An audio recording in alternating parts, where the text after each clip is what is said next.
नमस्कार। मैं छत्तीसगढ़ अखबार के YouTube चैनल इंडिया आजकल के स्टूडियो से सुनील कुमार। हिंदुस्तान में अदालतों का जो हाल है उसमें रोज नए नए रिकॉर्ड बनते हैं, नए नए रिकॉर्ड। निचली अदालतों के मामले, लोग कोई भी असंतुष्ट रहें दोनों पक्षों में से वो हाई कोर्ट तक जाते हैं। हाई कोर्ट के मामले सुप्रीम कोर्ट तक जाते हैं। सुप्रीम कोर्ट के बाद लोग कहाँ जाएंगे और कितने लोग सुप्रीम कोर्ट तक जा सकते हैं? मैं थोड़ा हैरान रहता हूँ सुप्रीम कोर्ट के वकीलों की इतनी फीस। शायद किसी मुद्दे पर कल परसों भी मैंने कहा था, उसको दोहराना नहीं चाहता हूँ। मेरे एक पहचान के व्यक्ति हैं, दोस्त नहीं कहूँगा, उनके मामले को 2 बार एक वकील ने सुप्रीम कोर्ट में खड़े रह के बहस की और पता लगा कि वो एक बार बहस करने का 48 लाख रुपया लेते हैं चेक से। जहां न्यायपालिका इतनी महंगी है, जहां न्यायपालिका इतनी धीमी है, वहां पर इंसाफ गरीबों को कैसे मिलता होगा? और कुछ बड़े बड़े रिकॉर्ड बनते हैं, वो तो हमारे सामने आते हैं। 5-10 साल की देरी वाला तो कोई मामला सामने आता नहीं है। वो तो आम हाल है हिंदुस्तान की न्यायपालिका का। मैं खबर देख रहा हूं, कल की है, सुप्रीम कोर्ट की। इलाहाबाद हाई कोर्ट ने, एक व्यक्ति ने जमानत याचिका लगाई। जमानत का मतलब यह है कि उसको गिरफ्तार किया गया होगा। आप सोच सकते हैं कि हाई कोर्ट ने उसकी सुनवाई कितने बार बढ़ाई होगी। जो जेल में बंद है, कहा जाता है कि bail is a right and jail is an exception. Jail एक अपवाद होना चाहिए और बेल जो है वो आपका बुनियादी हक है, ऐसा माना जाता है। किसी की बेल एप्लीकेशन, उसको हाई कोर्ट कितने बार आगे बढ़ा सकता है? थोड़ा सोच के देखिए। अगर आप जेल में बंद हो, ना करे ईश्वर कभी ऐसा हो, लेकिन आप अगर जेल में बंद हैं और आपका बेल एप्लीकेशन निचली अदालतों में तो महीनों तक गुजरते रहेगा। उसके बाद जब हाई कोर्ट में पहुंचा, इलाहाबाद हाई कोर्ट बड़ा हाई कोर्ट है, आपको मालूम है हाई कोर्ट कितने बार इसकी सुनवाई को टालते रहा? 27 बार। 27, आपने ठीक सुना है, 2 दर्जन और 3, 27 बार इसकी सुनवाई को आगे बढ़ाया हाई कोर्ट ने। अब सुप्रीम कोर्ट पहुंचा, जिसको जमानत चाहिए थी इसके खिलाफ, सीबीआई का मामला है। सुप्रीम कोर्ट पहुंचा तो सुप्रीम कोर्ट हक्का बक्का रह गया देखकर कि जो बुनियादी हक है लोगों का बाहर निकलने का, जेल के बाहर जमानत पर, उसकी सुनवाई आपने फैसला भी नहीं दिया। आप अगर खारिज कर देते उसका बेल एप्लीकेशन तो वो सुप्रीम कोर्ट सीधे चले जाता, लेकिन आप सुनवाई ही किए चले जा रहे हो, सुनवाई ही किए चले जा रहे हो। 27 बार सुनवाई आगे बढ़ी। किसको कहते हैं 27 बार? वो पैसे वाला होगा, मुजरिम होगा, बेकसूर होगा, जो भी होगा। 27 बार किसको कहते हैं? लेकिन चलिए, उत्तर प्रदेश का मामला है ये। इश्तहार तो एमपी का आता है, एमपी गजब है, लेकिन मुझको लगता है कि कई सारे मामलों में यूपी भी गजब है। एमपी यूपी अगल बगल ही हैं, दोनों एक ही पार्टी की सरकार लंबे समय से चल रही है। यूपी भी बड़ा गजब है। मैं एक दूसरी गजब की बात, गजब शब्द को मजाक में मत लीजिएगा, सचमुच गजब है, तकलीफ देह है। एक दूसरा कैदी, अलग मामला है ये यूपी के कौशाम्बी का मामला है। 1977 में कौशाम्बी गांव है, वहां के रहने वाले लखनलाल को हत्या और हत्या के प्रयास में गिरफ्तार किया गया 77 में। 77 समझ रहे हैं ना, इमरजेंसी के बाद चुनाव का बरस था। 5 साल बाद जिला अदालत से लखनलाल को उम्र कैद सुना दी गई 82 में। 5 साल जेल में रह चुका था वो, गरीब था, गांव का बहुत गरीब था। 82, आप खुद याद कीजिएगा, आप 82 में कहाँ थे? पैदा हुए थे कि नहीं हुए थे? हुए थे तो कितने बड़े थे? मुझको 77 इसलिए याद है कि मुझको अखबार नवीसी में आए 1 साल हुआ था, इसलिए याद है 77। इसलिए याद है कि इमरजेंसी के बाद का चुनाव हुआ था। अब हम 82 में आ जाते हैं, तो 82 मुझको किस तरीके से याद है कि कोलकाता में, उस वक्त कैलकाटा कहते थे हम, कैलकाटा में फिल्म फेस्टिवल हुआ था, इंटरनेशनल फिल्म फेस्टिवल, मैं उसमें गया था। 82 की मेरी यादें वो हैं। 82 में उसको जिला अदालत से उम्र कैद सुनाई गई लखनलाल को, और 82 में उसने हाई कोर्ट में अपील की इसके खिलाफ। 82 में आप याद कीजिएगा, आप 82 में कहाँ थे? अभी 2025 में 43 बरस बाद, पहले का 5 साल जेल का जोड़ लें तो गिरफ्तारी के 48 साल बाद, 48 साल बाद लखनलाल को बेकसूर करार देकर अदालत ने, हाई कोर्ट ने रिहा कर दिया। 77 में गिरफ्तारी, 82 में सजा, 82 में हाई कोर्ट में अपील, 2025 में छूट गया। दिक्कत यह है कि 103 साल का हो गया है लखनलाल, 103 साल का। 48 साल जेल में, 48 साल के बाद उसको राहत मिली अदालती, उसके खिलाफ कुछ साबित नहीं हुआ, उसको हत्या और हत्या के प्रयास से बेकसूर करार देकर उसको छोड़ दिया गया 48 साल बाद, जिसमें से 43 साल हाई कोर्ट ने लगाए। अब ये वही यूपी का मामला है, यही इलाहाबाद हाई कोर्ट या उसकी कोई बेंच रही होगी।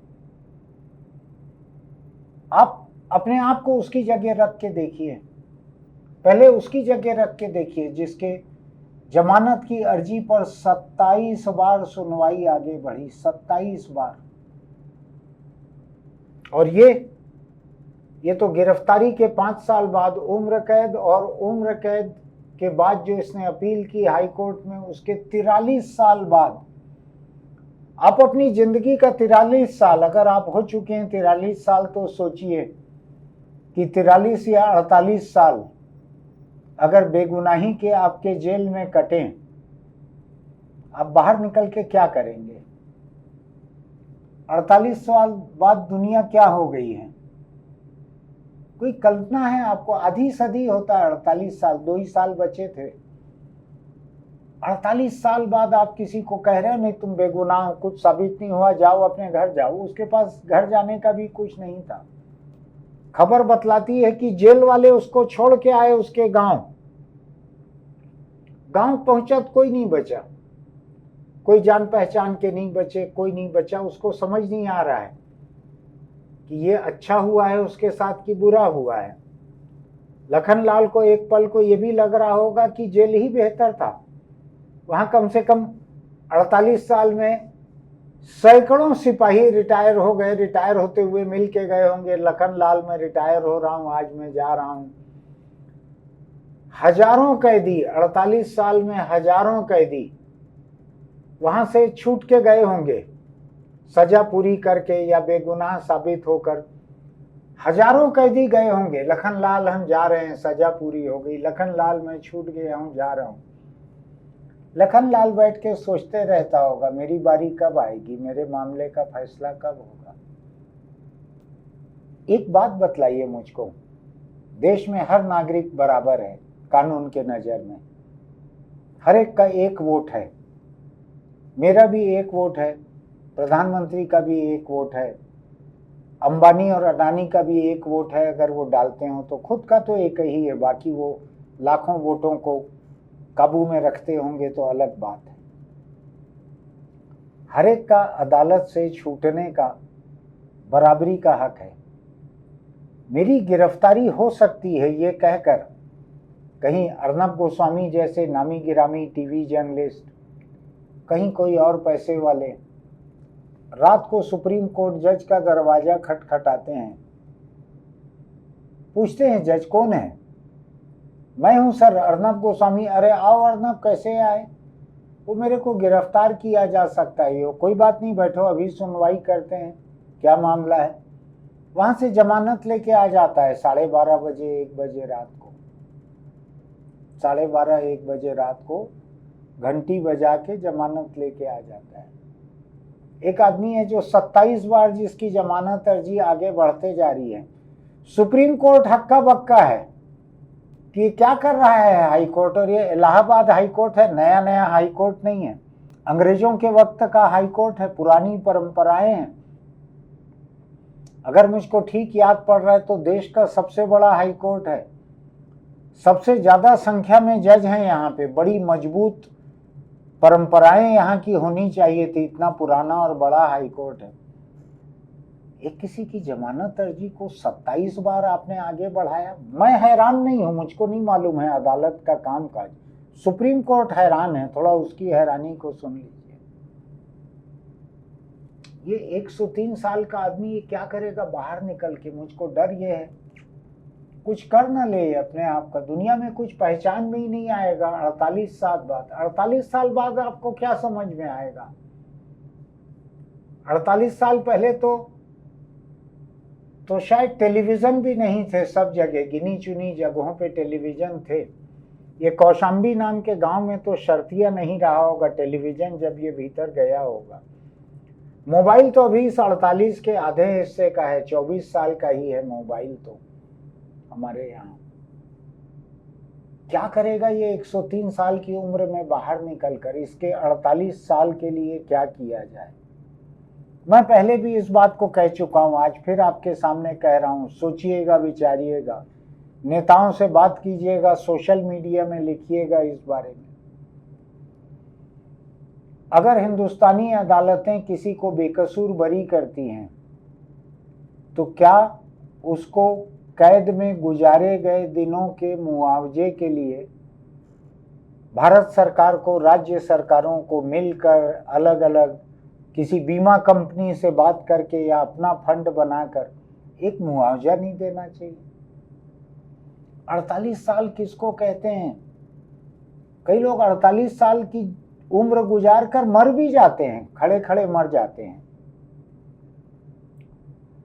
48 साल बाद आप किसी को कह रहे हो तुम बेकसूर हो जाओ, तो इस 48 साल का क्या होगा उसका?